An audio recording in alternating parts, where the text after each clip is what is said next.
I Laia Rico ens conta des d'un hort d'Alcàsser una iniciativa que acosta els aliments ecològics als xiquets. Menjar sa des de ben menuts. De seguida els contem una història que pretén formar homes i dones amb consciència ecològica des d'una edat primerenca. Verdures ecològiques, xiquets que no superen els 6 anys i un hort que es cultiva sense química. Són els ingredients de la història que ens volem contar ara. Sí, es tracta d'un projecte que pretén formar joves amb consciència ecològica des de ben prompte.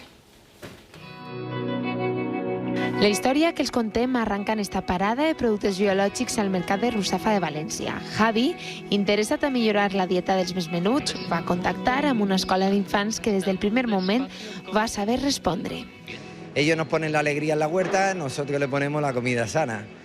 Y con esta iniciativa AgroLife decidió que lo bonito sería que ellos mismos se cultivaran sus productos. Ara, 3 vegades per trimestre, estos xiquets de 2 a 6 anys visiten este hort ecològic per a cultivar el que menjaran després a escola. Las semillas, ¿alguien reconoce estas semillas de qué pueden ser?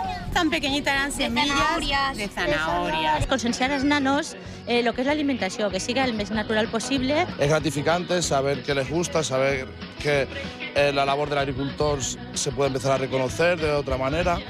Avui toca cultivar verdures de temporada, es època de carxofes i faves. Hemos plantado